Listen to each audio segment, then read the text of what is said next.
Coming out of Eastern Oregon, damn near Idaho. You're listening to the Double Talkin' with Dog Bite Harris Show.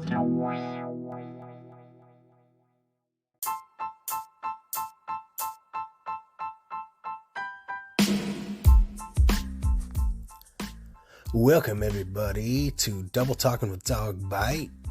I'm your host, Dog Bite Harris. On today's list, we've got Lester T. Raww from the Pine Box Boys and Lester's Graveside Quartet. Great interview. Loved having him. One of my favorite people to talk to. Wish we would have had more time. But there's always next time. That's coming right up here. But first, we've got Arkansas Killing Time by the Pine Box Boys. And then we'll roll into the interview. Peace. Fare thee well, for it's Arkansas killing time, and this time of year is a favorite of mine. Will vanish like mist when it's Arkansas killing time, and life on the road suits us fine. There's bad men who gather to prey on travelers who wandered astray, and it's lonely to be so far from home when good strangers are chosen to roam. Fare thee well, for it's Arkansas killing time. I'm glad you and yours chose to travel with mine, but my watch says it's Arkansas killing time. It seems like yours have left you behind. I love to be here in the fall, in the hills where the coyotes call, and you know that your tracks won't be found, for the leaves fall and cover the ground. Fare thee well, for it's Arkansas killing time. I already feel like I'm getting behind, but my watch says it's Arkansas killing time. You can't see the sun for the pines.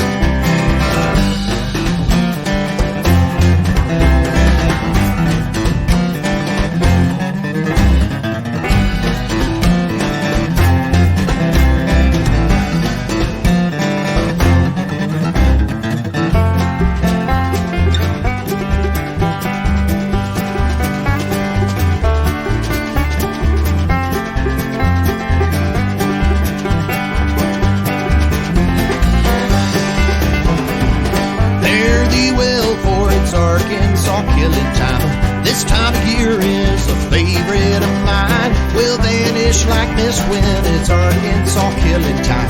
Life on the road suits us fine. Take comfort in this guarantee.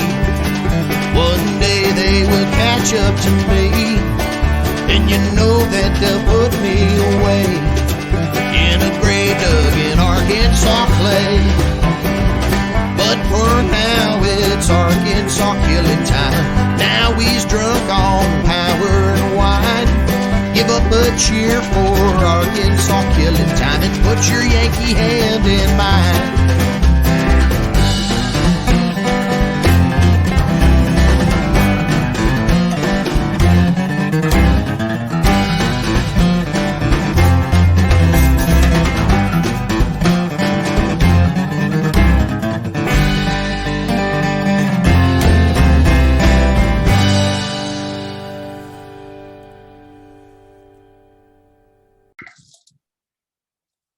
Alrighty, folks, with me on the Zoom, I got Lester from the Pine Box Boys. What's up, buddy? Welcome back to the show.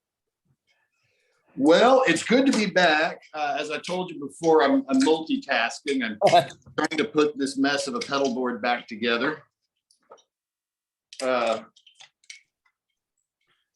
this is COVID neglect right here. You know, I mean, most of the gigs we've done have been things where I can just show up, you know, with a couple of pieces. But now we're kind of getting back into, you know, having to show up as the full band with everything. Well, I'm paying the you know, these are the consequences of getting so negligent.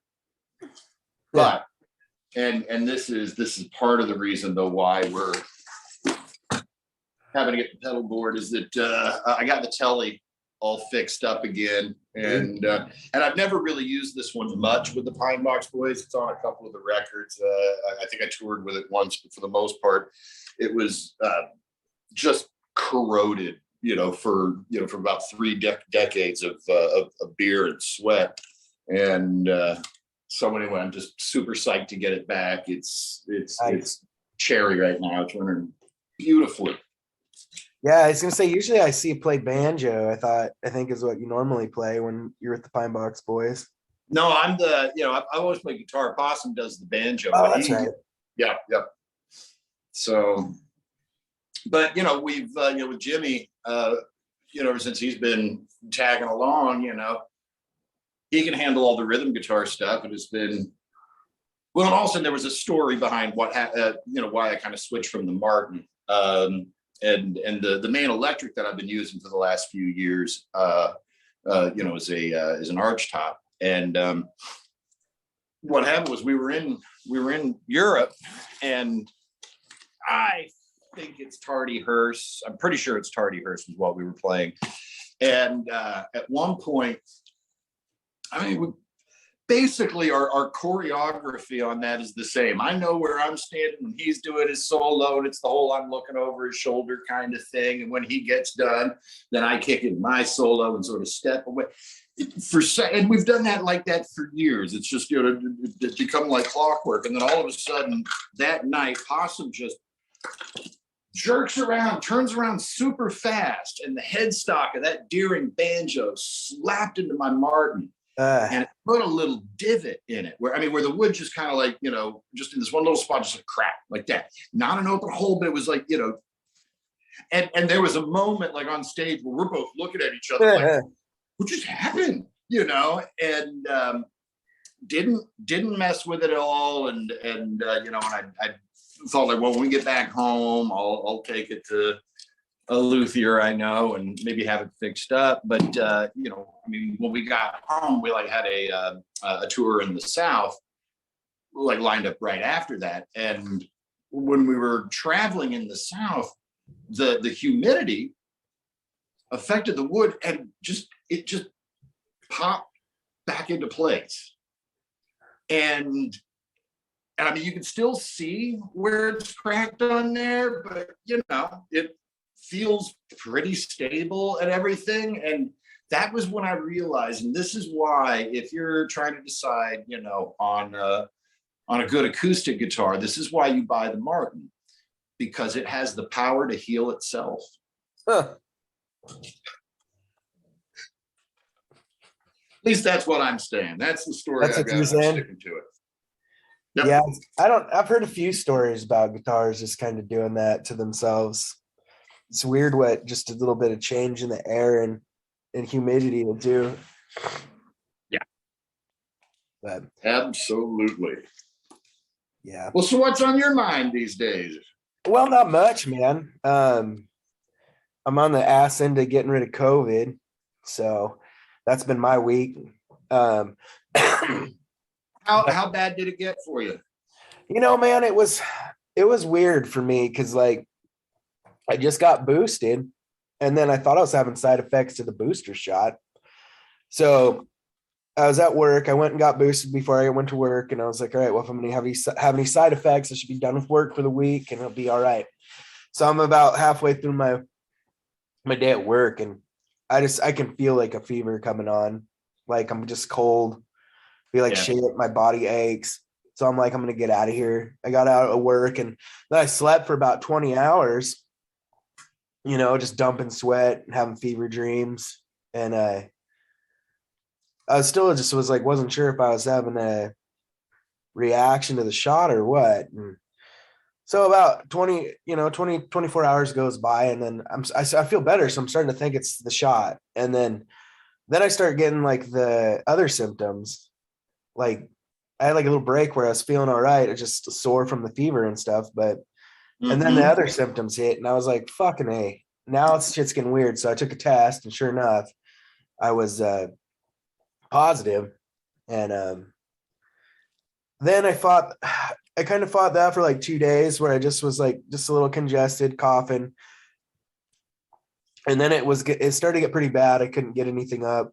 So I called my doctor, and luckily I got a doctor that's pretty good, because most doctors won't even fucking prescribe anybody shit. And he just took my at-home COVID test for word and said, here's some albuterol and some antibiotics and some cough syrup, you know, and I think that helped me get better quicker. But, you know, I think it would have hit me maybe a little bit harder. It's just hard saying how bad it would have hit, because I took care of it pretty quick. And then I was, you know, vaccinated and boosted. So, but, you know, I work at a mental health facility, and everybody except 3 staff got it.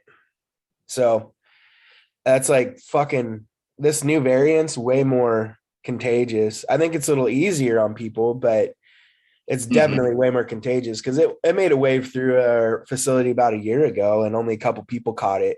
And every fucking buddy caught it this year. People that caught it last year caught it again, you know, and by the end of it, they were just like, if you don't have any symptoms and you're feeling all right, just keep working. You might as well, you know? Yeah.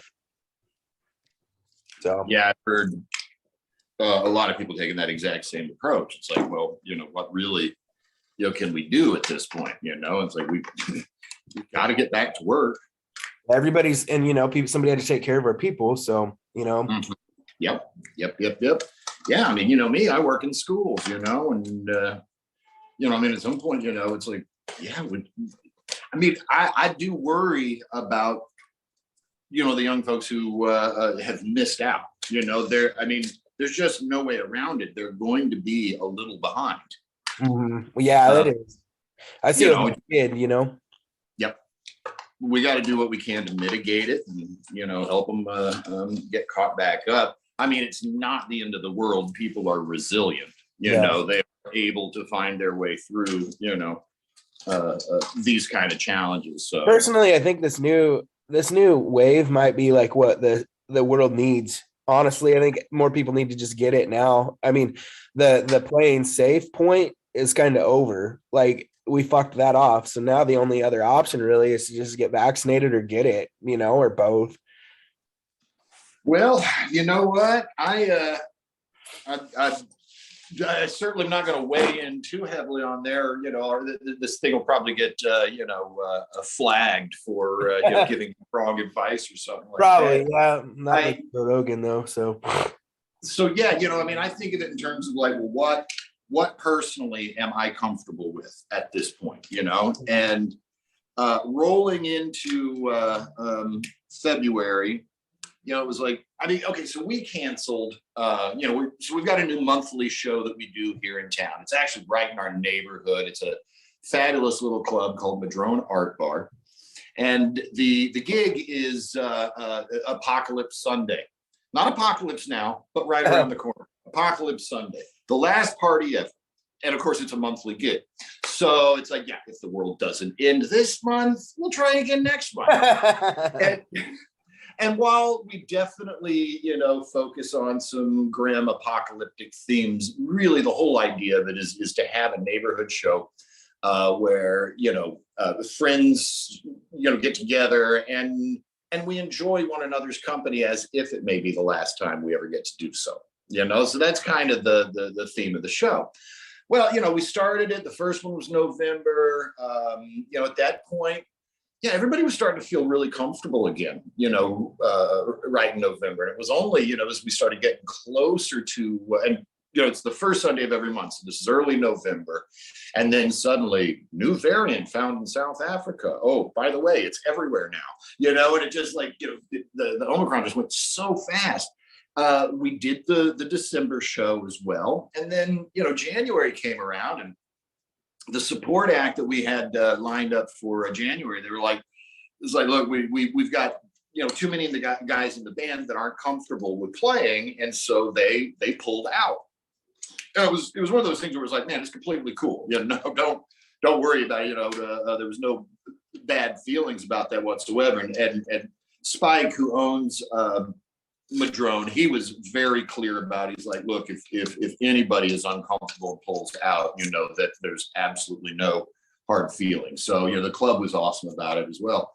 And so we wound up kind of talking amongst ourselves, and we were like, hey, look, this is probably irresponsible for us to, continue with the show this month.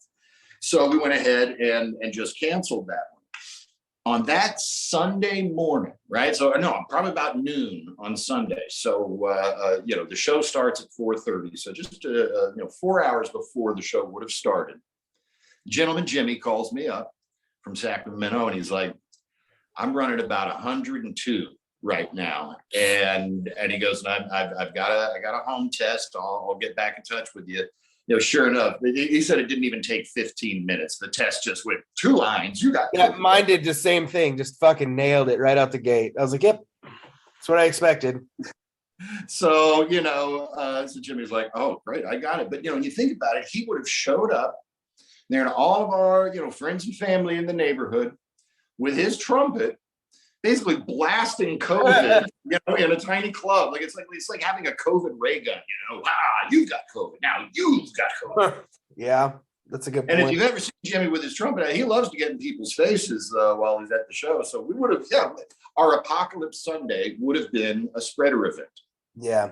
I just want to, for anybody who's listening that might think I'm ignorant for saying what I just said, I just want to be like completely clear. Like, it's not like I'm just because I think maybe our only chance of beating this is for people to get it. Doesn't mean I think we should be out, openly spreading it around, Right. I mean, I kind of get, I kind of see it from both ends though. I try not to, and then shitty, like it got really fucking politicized is what kind of fucking pisses me off. It's like, yeah. I really hate how this is like a Democrat Republican thing now for somebody who doesn't really care for either one. I'm kind of feel like I'm stuck in the middle, and I'm just like, doesn't have shit to do with politics. It's got to do with just shit that happens in the world every so often, and I kind of get it from both sides though, like from somebody who like, I lost my grandma and I blame COVID for that. And it wasn't because she got it. It's because that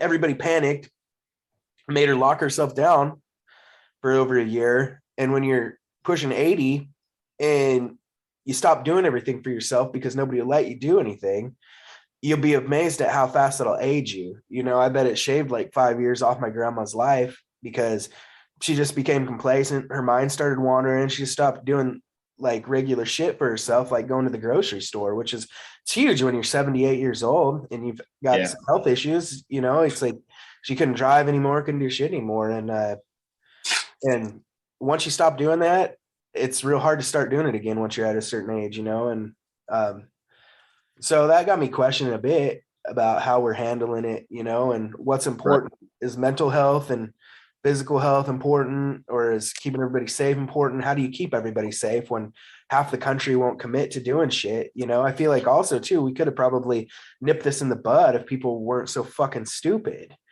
Yeah. And look, I hate to put on, and in fact, I'm one of those, once people start their conspiracy theories around me, it's just in my nature to argue against whatever conspiracy theory they believe, So, and I do it just to be the asshole in the room. Oh, you believe that? Well, I'll tell you, and I'll take on anybody. You want to talk about the flat earth? I will absolutely just pull out everything I possibly know and tell you how wrong you are. And just for the fun of it. In the end, it's kind of like, I wonder what, what do I know, but I was thinking of something that, it's in the introduction to Naked Lunch, where William S. Burroughs talks about, an epidemic in Mexico. He was meeting with a public health official there. I believe it was somebody in the, who was working for the government, but he asked him, how long do you think this pandemic will last? And his answer was, as long as it is profitable. And I'm looking at it like, I wonder how much, put aside, the politics, and oh God, there's gonna be people who are gonna totally blast me for even going there, but some of the politics behind this frustrated the efforts to actually, deal with this thing, and who does that benefit, and then you have to ask this question, who is making money? Exactly. Well, that pissed me off a bit too, because, I'm watching my friends' businesses, like when you do what you and me do, a lot of bar owners, a lot of small business owners, and you're watching them struggle. All the while, they're shoving as many fucking people as they can into a place like Walmart. Doesn't need the fucking money. They don't have to follow the fucking rules. They don't have to do the shit. And that's the biggest spreader there is. It's not people going in to my friend's bar to have lunch. It's people fucking going into Walmart and fucking walking around without masks on and fucking getting up in people's business and shit and touching everything, and there's no fucking problem there, but you got to go there, and it's right. Amazon didn't fucking struggle. There's all these companies that don't contribute shit to the world, anything positive. I mean, you saw that report recently, like, the richest 1% doubled their wealth through COVID, Yeah. I mean, it's kind of hard not to be jaded when you and then inflation on top of that. Then they get then all this inflation happens, you can't afford shit. So then now they're making even more fucking money. Yeah. And still not paying their employees what they should or giving them health benefits or anything like that. Mm-hmm. Oh, Lordy. Yeah. But yeah, I get it from both ends. I try to just play ball, man, and try not to let it bug me and hope for the best. I kind of just go with the flow. Like if people are going out and doing shit, I'm going out and doing shit. If people are locking up, I'm locking up, I watch the people that I care about, that I respect, because I'm not real smart, and I'm not real compassionate either. So I watch the people that I respect as far as their compassion levels and their intelligence levels go. And I try to do what they're doing, honestly, because, I trust them more than I trust my own people, people like Honeycutt, people like, I don't know. It's just hard saying people that I know have real college educations, and people that care about the world and people and are smart on top of it, So that makes sense to me. Yeah, most of those people say fucking mask up, take it serious, honestly. Yeah. And it's a small thing, for me to do. That was the thing that was so hard I got off Facebook for the most part. I've kind of dipped my my toe back into it a little bit, just, because we're starting to promo, band stuff, and you want to remind people, it's like, by the way, we're still here, which I should take a moment to say to your listeners, we're still here. So, but it was the vitriol with which people were speaking to one another, through Facebook, whether they were for masks or not, and it was kind of like like when two dogs are on either side of the fence and they're just the meanest, baddest ass dogs in the world, and then you open up the gate and then, I didn't mean that, and we've all seen dogs do that number, and to see that behavior amongst my friends, because they've got that separation of Facebook, they were uninhibited enough to go ahead and say awful things to one another. Yeah, that's on both ends too, man. Oh, Nature's side is innocent. I mean, look, I'm very left leaning in my politics, even though I will not claim to be a Democrat. But yeah, I believe in public education. I think we should have access to health care. I don't think we should take away a woman's abortion rights. Yeah, that's me too. Yeah, most of the stuff I tend to agree with, but at the same time, I mean, I get just as frustrated when I see the hypocrisy of a Nancy Pelosi, of my own governor, in this state. And so, it's not like I'm going to, say that one side, holds the moral high ground necessarily, it'd be nice to say that, there are good guys in the world, but I think when it gets to politics, and particularly when it gets to the national level, that the people who've made it that far are the ones who've compromised their values to a point where, there's nothing to believe in.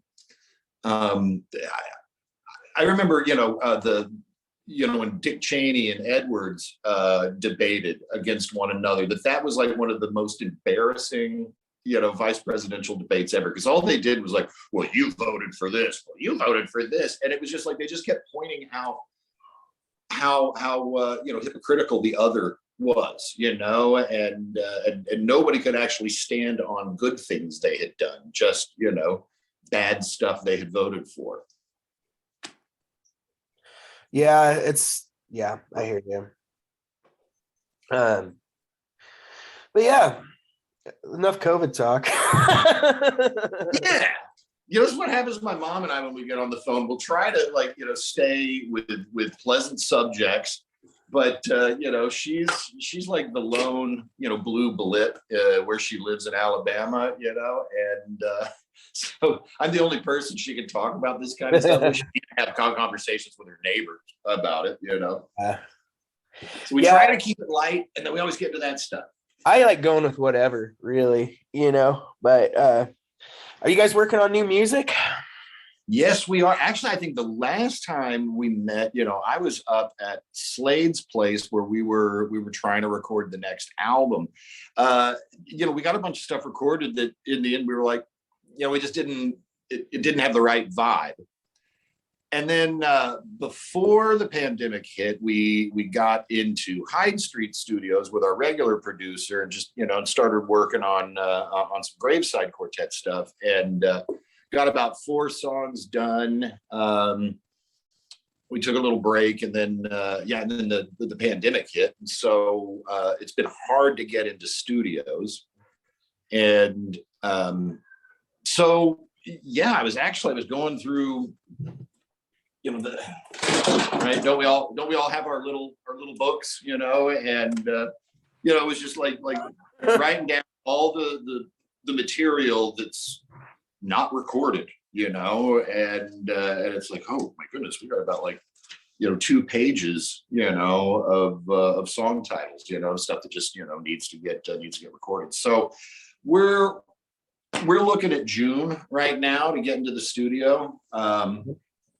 The first thing is going to be to finish up this Graveside Quartet project, and then we can start on the new Pine Box Boy record. Cool, man. Well, I'm looking forward to some new Pine Box Boys. When was the last time you put something out? Let's see. The last thing we put out, aside from having a song on your sampler, was it? I guess it was it Feast of Three Arms was the last one? I mean, maybe Graveside Quartet came out after Feast of Three Arms. Actually, probably the very last thing that came out, chronologically speaking, might have been the Lonesome Lester record. Okay. It's been way too long. I should be ashamed, but I don't carry shame very well. So for me, I could probably, if I wanted to try, I could put a new album out every year, but I wouldn't be happy with the results. It's been probably 10 years since I put out an album, and I just have to be happy with whatever it is. And, I think. Exactly. Yeah. Yeah. I mean, you don't want to do it just if it starts to be gratuitous, and I got to get another record out. Of all the stuff that we did, Child of Calamity, for in terms of Pine Box Boy records, Child of Calamity was my biggest disappointment, although it's got some of my favorite songs. That's probably a lot of people's favorites, man. I love Child of Calamity.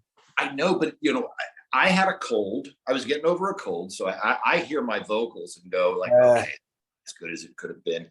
Also, because we rushed, we wanted to get it done because we had a tour coming up, and we were like, okay, it needs to be, we need to have these CDs in our hands by the time we load up the van, yada yada. That some of the extra stuff that I wanted to do on there, like there's a whole narrative, behind all of those songs. It's very much like Feast of Three Arms and Tales from Emancipated Head, because it does tell a story. And it was going to be Dave Stanley, Ralph Stanley's grandson, was going to do all the narration in between the songs. I think, is that how we met? Didn't we meet through them? Right? Were you playing one of those? I was selling merch for Bob when we went to the family reunion. The one he fell down in. We missed him. Yeah, that guy's so nice. I was just thinking about him because we were doing this interview. I was like thinking about that. That guy is such a nice guy. You meet him once, and if he likes you, from that point on, your family. And I mean, he'll actually be like, when you leave, he's like, "All right, now you drive safe. We love you." Yeah, You know? yeah, he was like, "We love you." Yeah, yeah, such a nice guy, man. That was a great time. Fella, yeah.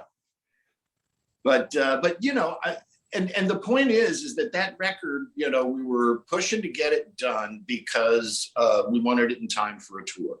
That's just wrong. That's just not the way you're supposed to do this stuff. I mean, when you get done with a record, I mean that's something you're adding to your life's work out there. So it should be every bit as good as you imagine it in your mind. Yeah, and I'm the same. I get it though too, man. Like I put out a couple where I just was going on tour and needed something new, and that's why I kind of stopped, man. It's like there's so many of those albums that I look back on. I've made a couple of them disappear. It's because I'm like, I can't fucking stand listening to them. I'll go back and re-record some of the songs on it or something. But damn, dude, like I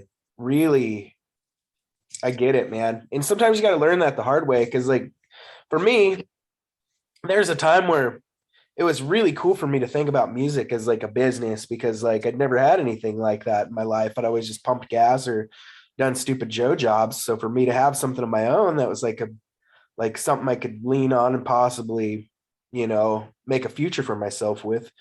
I got really into it, and then you're like, but then you got to stop and kind of pump the brakes and remember like, well, it kind of makes you start hating music sometimes too. So like I just, so you got to pump the brakes and be like, all right, well, now you got to remember why you like doing this so much, and stop looking at it so much like a business sometimes, and then you got to call the shots. Like, no, fuck it. I'm just going to, if I'm not happy with the product, I'm just not going to put it out, Mm-hmm. And the commerce side. Yeah, I have fun. I like promoting a show, I like making flyers. I mean, that part of the work I do enjoy. It's just really tough when you start like, making it, like you were saying, I mean, it becomes your career, it becomes everything. And it's tough to make ends meet. And that's the thing, I mean, we, everybody, but particularly on the West Coast, we spend a lot of money just to get by, and when you put the pressure on the music to pay all those bills, something's going to suffer. My best friend in high school, his little sister, fabulous violin player, and Leslie Ludina, and she plays with the San Francisco Opera. And I remember I had already moved out here to San Francisco when she came out, and and I was like, oh, Leslie, I can't believe this is so awesome. And in the beginning, it absolutely was, but after a while, she had kind of burned out on it. Yeah, she had to do it, and it was, only for the opera season, that she was there, but that you're in there rehearsing the same thing over and over again, and that particularly if it's a piece that maybe you're not that crazy about, and you wind up having to play this opera over and over again, it took away some of the love of playing music for her. And for her, what would recharge her is that she had groups that she would play with in the off season, and where it wasn't about the commerce, it was about, let's play what we love, not what some blue hair patron wants to pay for, but let's do something that we think is exciting, and then when she would do that, then it would recharge her musically. That may be one of the reasons I really love playing with the guys that I do, because we have so many little side projects, and that are not for anybody else except ourselves. Possum, he gets these synthesizer kits, and he assembles all these weird electronic stuff to make noises that most humans avoid. And we're actually starting a project where he's got me playing didgeridoo, but into these weird synthesizer things he's built, so that he can control it and make sounds even weirder. And that stuff just, I mean, that recharges my battery in a huge way. You know, that fills me with excitement for music, you know? Yeah. Yeah, just doing something different. Yeah. Yep. Well, that'll be interesting to hear. Yeah, awesome, man. Your guys' side projects are definitely unique. That's for sure. Different from Pine Box Boys. You know, They're fun though. yeah, I mean, you know, for people out there who may have had the misfortune of buying the Zagman LP when we were carrying that around with us, because, you know, that's like one of the only things we put out on vinyl, and it's really funny because it's also, you know, our noisiest, most aggressive music, and it was the stuff we were doing before the Pine Box Boys, and the Pine Box Boys was the side project. That was the, like, oh, you know, like when we didn't want to, you know, haul our gear down to the rehearsal space, we would go over to Dodd's apartment, and you know, he'd throw a blanket over his drums and play on top of it that way. And, you know, I'd strum on the acoustic. Tim didn't even have the upright then. He was just using, you know, his acoustic bass, and I would just show them old bluegrass tunes. And I think it had to do maybe with, you know, that was about the time that, you know, Oh Brother Where Art Thou, you know, it was having that effect, the Oh Brother Where Art Thou tsunami, and then suddenly, you know, How long have you guys to been a band? Sorry to interrupt you, but you know, Tim and I started playing together around 2002, so we've got about 20 years together. That was in a punk band, Riptopolis, and as soon as Riptopolis was done, I started playing with his girlfriend at the time in her band, Buzz, and then we started doing Zagman with Dodds. So that's all right around 2002, and I'd say Pine Box Boys 2004. 2004. Jesus, yeah, I didn't realize you guys have been around that long. yeah. You know, and the thing is, it was kind of cool. I mean, you know, nothing, you know, it's almost like getting asked to play, I don't know, Stairway to Heaven when somebody says, oh, do Man of Constant Sorrow. Yeah, no shit. I can, but I won't. And, you know, or right, you know, somebody asks you to play Cocaine Blues or something like that. It's like, no. Oh yeah. No. Heard it before, and somebody did it really good once. Just stick to that version. And so, you know, yeah, doing you know, that project was just, yeah, like I said, I mean, it was the goof, the larf. We'll do this on the side, and then that tsunami hit, and I was like, well, all right, like, look, there's Hank Free. What he's doing, you know. I remember like when we started Hit the Road, you know, I guess, you know, 357 string band had probably been together a couple years, or had hit the road at least a couple of years before we did, and you know, that was the good side of the tsunami, if you ask me. Oh yeah. You know, you had all these punk bands and rock bands, you know, going like, yeah, man, I dig Americana. I can play that shit, you know, or I grew up with that shit. And, you know, like for me, I mean, growing up in the South, like Virginia and Arkansas, you know, you almost distanced yourself from it, even though, like, you know, you had your Willie and your George Jones and your, you know, Merle Haggard records, you know, you had them in the collection, but, you know, didn't listen to him too much. You wanted to be Angus. Yeah, you know, that's you know what you aspired to, and then yeah, suddenly it was like okay to be, you know, fuck it, I'm country, I'm gonna play this stuff, you know. Yeah, I think we all, any of us that have known each other, like met each other on this journey, have all had that moment too, where, I mean, I wouldn't say I really rebelled against any kind of music in general, but I didn't expect myself to be playing country music as my main gig when I was like 18, 19, 20, 21, 22, Exactly. you know, like it took me a while to fall into that groove. If you would have asked, I would have been like, fuck no, that's not what I'm into, you know? No. I mean, it's cool and all, but you know, it's granddaddy cool. Yeah. No, sometimes what you, I don't know, sometimes your shit finds you though, you know? I agree with that 100%. I started getting, you know, I had really gotten like, I was finishing up my teaching credential, And I had a couple of hours between two classes that I was taking. So I would just, and this is 1998, 99. I would take a bunch of blank cassettes over to the library and go like through all their old Smithsonian records, and just getting every old murder ballad that I could find. And a lot of it, I think, had to do with, feeling a little homesick, as I've told you before, my mom used to sing all those songs to me, when she would put me to bed. And that's how I, learned all that stuff. Yeah. So somebody's trying to call in. Oh, is that why your video's gone? Yeah. The keyboardist is trying to call. Oh, he might be early. I bet that's what happened. Oh, well.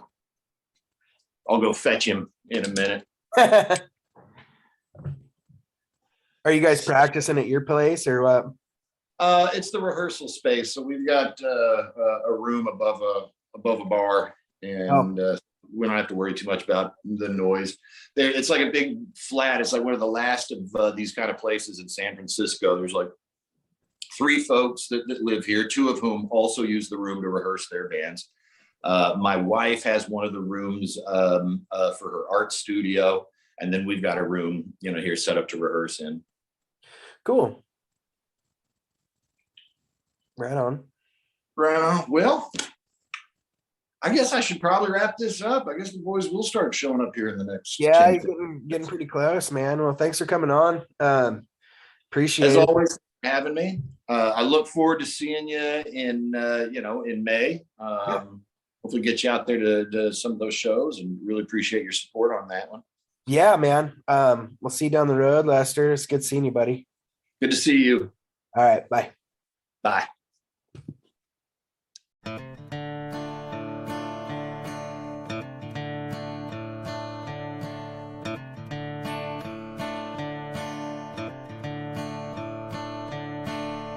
A man is born a slave, oh Lord, or a man is born a chief.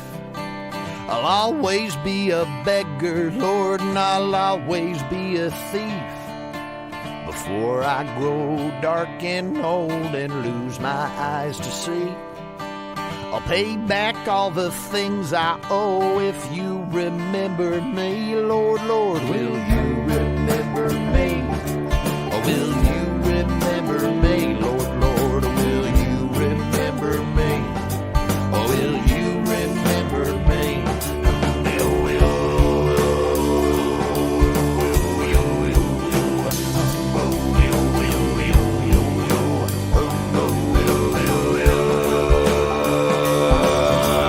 Lord, I'll remember your flesh when you give me bread. Lord, I'll remember your blood when you give me wine instead. I know you gotta be hotter in hell hanging up on that tree. Now if I give you a sip of wine, will you remember me? Lord, Lord, will you remember me? Lord, will you remember me? Lord, Lord, will you remember me? Lord, will you remember me?